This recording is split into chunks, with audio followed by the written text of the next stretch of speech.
فوجی عدالت سے 2 سال بعد حیدر مجید ایڈوکیٹ پاکستان تحریک انصاف کے وہ رہا ہوئے ہیں 2 سال کی سزا کاٹنے کے بعد۔ ایڈوکیٹ حیدر مجید انہیں 9 مئی کے الزام میں گرفتار کیا گیا تھا، اور 9 مئی کے الزام میں پھر ایک جھوٹے گواہوں کو بنیاد بنا کر انہیں زبردستی سزائیں دلوائی گئیں۔ تو حیدر مجید ان میں سے ایک تھے۔ آج وہ رہا ہوئے ہیں، اور رہا ہونے کے بعد بھی وہ حقیقی آزادی کے طلبگار ہیں، اور آج بھی انہوں نے عمران خان زندہ باد کے نعرے لگائے، اور 2 سال کی فوجی عدالت سے سزا کے بعد قید بھی ان کو ان کے ارادے سے متزلزل نہیں کر سکی۔ تو آج انہوں نے کیا، لیکن جو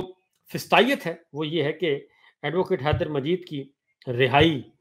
کے لیے ان کے والد آئے تھے، باقی جو لوگ آئے تھے۔ حیدر مجید کے والد اور بھائی تیمور مجید کو گرفتار کر لیا گیا اور انہیں پولیس اٹھا کر لے گئی۔ یہ جو چیزیں ہیں جی،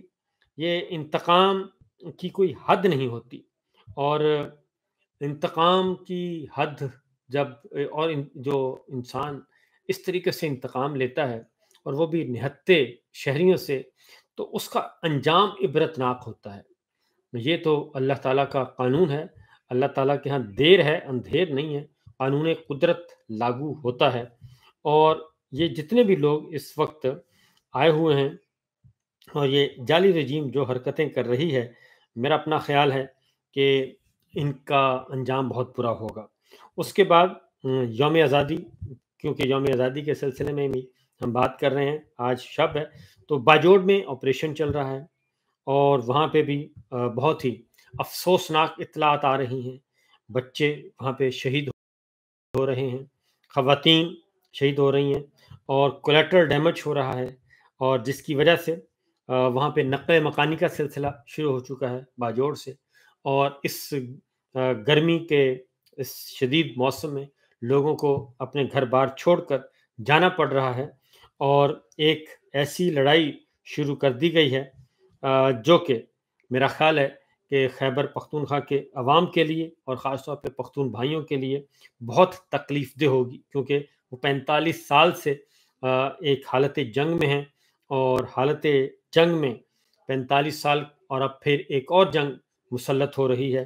اور میں نہیں سمجھتا، کیونکہ یہ سرحدوں کو حفاظت کس نے کرنی ہے؟ یہ جو کہا جاتا ہے کہ دہشت گرد آتے ہیں، تو دہشت گرد پاک افغان سرحد سے آتے ہیں، پاک ایران سرحد سے آتے ہیں، تو ان سرحدوں کی حفاظت کس نے کرنی ہے؟ اور وہاں پہرا بٹھایا جانا چاہیے، یا پھر اندرون ملک کے جو علاقے ہیں اور جو سیٹلڈ ایریاز ہیں، وہاں پہ ہم لوگوں کو بے گھر کر کے اور اس طریقے سے آپریشن کریں، اور اگر کوئی مخالفت کرتا ہے تو اسے اٹھا لیا جاتا ہے، یا اسے بھی غدار وطن قرار دے دیا جاتا ہے، جبکہ حقیقت ہے کہ یہ نہیں ہے، کیونکہ لوگ اب تنگ آ چکے ہیں۔ یہ میں بتا رہا ہوں کہ یوم آزادی سے ایک دن پہلے کی جو صورتحال ہے وہ بتا رہا ہوں، چھوٹی چھوٹی خبریں ہیں لیکن انتہائی تکلیف ہیں۔ اور اس کے بعد اعجاز چودھری صاحب ہیں، سینیٹر اعجاز چودھری، ان کو سزا سنائی ہے 9 مئی میں جناب انسداد دہشت گردی کی عدالت نے، وہی جھوٹے گواہ، اور اس میں جو ایک گواہ کا تذکرہ آیا جی، وہ گواہ خود کہتا ہے، گواہ کہ جو ان کا سٹار گواہ ہے، یعنی کہ بڑا گواہ جس کی بنیاد پہ یہ ساروں کو سزائیں سنائی گئی ہیں، وہ خود کہتا ہے کہ سرگودا اور فیصل آباد کی عدالت میں دیا گیا بیان میرا مختلف ہے، اور پولیس اسٹیشن میں اپنی آمد یا ڈیوٹی دینے کی رپورٹ کبھی درج نہیں کرائی، اور انسداد دہشت گردی عدالت نے اس کا یہ بیان لکھا ہے، اور اسی بیان کی، یعنی کہ جو نہ ڈیوٹی پر تھا، نہ اس کے آنے کا پتہ، نہ جانے کا پتہ، اور 2 عدالتوں میں اس کی گواہی جھوٹی قرار دے دی گئی، اسی گواہی کو دیگر 2-3 عدالتوں میں اسے سچ مان کر، اور تقریباً سینکڑوں کارکنان کو، رہنماؤں کو آپ نے سزا سنا دی۔ نہ جج صاحب کو شرم آئی، اور نہ ہی اس جج صاحب کی پشت پناہی کرنے والوں کو کوئی شرم آئی، اور اس طریقے سے اعجاز چودھری صاحب ہیں ان میں سے ایک، اور سینیٹر ہیں، لیکن ان کو وہاں پہ دل کی تکلیف ہو چکی ہے، دل کی سرجری ہو چکی ہے، ہارٹ سرجری ہو چکی ہے، لیکن انہیں ہسپتال منتقل نہیں کیا جاتا، اور اگر کیا جاتا ہے جب بہت زیادہ طبیعت خراب ہوتی ہے تو ان کو پھر واپس جیل بھیج دیا جاتا ہے۔ یہ سب کچھ ایسے ہو رہا ہے، اور یہ صرف پی ٹی آئی کے شریف لوگ ہیں نا، اس لیے میاں محمود رشید ہیں، اعجاز چوہدری صاحب ہیں، شاہ محمود قریشی صاحب ہیں، عمران خان ہیں، بشریٰ بی بی ہیں، سمر سرفراز ہیں، یہ باقی جتنے بھی بیچارے قیدی موجود ہیں یہ شریف لوگ ہیں، ورنہ نواز شریف صاحب تھے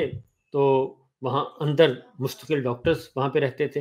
اور ہر روز 30 40 50 لوگ ملاقاتیں کرتے تھے۔ تو یہ آج ہوا ہے اعجاز چودھری صاحب کے ساتھ، اور لیکن ان کے ساتھ کسی قسم کی کوئی رعایت نہیں دی جا رہی اور کچھ نہیں کیا جا رہا۔ تو آج حسان نیازی صاحب جو ہیں ان کو آج ہو چکے ہیں جی 2 سال قید کو، اور ان کے بھی سوشل میڈیا پہ، ڈیجیٹل میڈیا پہ ان کو خراج تحسین پیش کیا جا رہا ہے، اور وہ بھی ڈٹ کر کھڑے ہیں، اور انہیں بھی سزا دی جا رہی ہے کہ انہوں نے ہاتھ میں رکھا تھا جی قومی پرچم، ہمارا جو دستور ہے، دستور کی کتاب پکڑی تھی اور وہ لہرائی تھی۔ تو یہ چیزیں چل رہی ہیں، اور انتہائی برے حالات ہیں پاکستان کے اس وقت امن و امان کے حوالے سے۔ بلوچستان میں بھی یہی صورتحال ہے، انسانی حقوق جس طریقے سے پامال کیے جا رہے ہیں، اس کا خمیازہ جو ہے یہ حکمرانوں کو نہیں بلکہ ملکوں کو بھگتنا پڑتا ہے۔ اب یہ سارا کچھ کیوں کیا جا رہا ہے؟ یہ سب کچھ کس لیے کیا جا رہا ہے؟ کیونکہ یوم آزادی منانے کا اعلان کیا ہے پاکستان تحریک انصاف عمران خان صاحب نے، اور انہوں نے کہا کہ حقیقی آزادی کے لیے یہ یوم آزادی منایا جائے گا۔ تو اس پہ بھی پابندیاں لگائی ہوئی ہیں، ایف آئی آرز کاٹی جا رہی ہیں۔ آپ حیرت ہے کہ آپ نے یوم آزادی منانے کے لیے پاکستان کے عوام کو اس کی بھی آزادی آپ نہیں دے رہے، اور لیکن اس کے باوجود میرے پاس جو ابھی سے ہوئے ہیں 9:45، لیکن ابھی سے جو میرے پاس ویڈیوز آ رہی ہیں، فوٹیجز آ رہی ہیں، اندرون سندھ منایا جا رہا ہے بھرپور طریقے سے۔ پاکستان تحریک انصاف کے کارکن ہیں، پاکستان کے شہری ہیں، انہوں نے عمران خان کے جھنڈے اٹھائے ہوئے ہیں اور پرچم، اور وہ یوم آزادی منا رہے ہیں، حقیقی آزادی کے طلبگار ہیں۔ بلوچستان میں یہ صورتحال ہے، خیبر پختونخوا میں تو ہو ہی رہا ہے، اور پنجاب میں بھی ہو رہا ہے، لیکن یوم آزادی سے پہلے یوم آزادی منانے پر بھی پابندی عائد کر دی گئی، اور ایف آئی آر درج کر دی گئی، مقدمات درج ہو رہے ہیں۔ یہ ہے یوم آزادی، یہ فسطائیت ہے۔ میں اس لیے جو میں نے آپ کو کہا ہے، آگے جا کے ایک اور میں بات بتاؤں گا آپ کو، کہ پاکستان جیسا ہماری جو ناجائز رجیم ہے، اس میں یہ نقش قدم کس کے نقش قدم پہ چل رہی ہے؟ یہ نریندر مودی کے نقش قدم پہ چل رہی ہے، یہ بی جے پی کے نقش قدم پہ چل رہی ہے، یہ اسرائیل کے نقش قدم پہ چل رہی ہے، یہ نیتن یاہو کے نقش قدم پہ چل رہی ہے، یہ مقبوضہ کشمیر کے کالے قوانین جو ہیں ان پہ، مقبوضہ فلسطین کے جو کالے قوانین ہیں ان کو یہ پاکستان میں لاگو کر رہی ہے۔ یہ ناجائز رجیم کا یوم آزادی پہ یہ تحفہ ہے، پاکستان کے یوم آزادی پہ ایک دن پہلے انہوں نے یہ تحفہ دیا ہے، اس کی تفصیل میں آگے جا کے رکھوں گا۔ تو یہ سب کچھ کیا جا رہا ہے، یہ کیوں کیا جا رہا ہے؟ اصل پرابلم یہ، اصل سوال ہے یہ کیوں کیا جا رہا ہے۔ اصل سوال یہ ہے کہ جو بنیادی نقطہ ہے وہ یہ ہے کہ یہ ناجائز رجیم ہے، ایک پورے کا پورا ایک رجیم چینج آپریشن سے سلسلہ شروع ہوا، امپورٹڈ سرکار آئی، اس کے بعد آپ کی کاکڑ سرکار آئی، پھر یہ ناجائز رجیم الیکشن چوٹ سرکار آ گئی، اور 3.5 سال ان کو ہو گئے ہیں۔ پورے اپریل میں یہ آئے تھے، اور یہ اس وقت ہم اگست کا مہینہ جا رہا ہے، اور 3.5 سال ان کو ہو گئے ہیں۔ 3.5 سال سے مکمل طور پر اس وقت ان کے ساتھ ملٹری لیڈرشپ کی سپورٹ ان کو حاصل ہے، بلکہ وہی حکمران ہیں، اور جنرل عاصم منیر صاحب اس سارے سسٹم کے روح رواں ہیں، اور ڈیفیکٹو رولر وہ ہیں، ڈیجورے تو یہاں کوئی بھی نہیں ہے، ڈیفیکٹو رولر وہ ہیں۔ اور یہ ایک ڈرامہ کیا گیا تھا کہ پاکستان ڈیفالٹ کر رہا تھا، پاکستان کی معیشت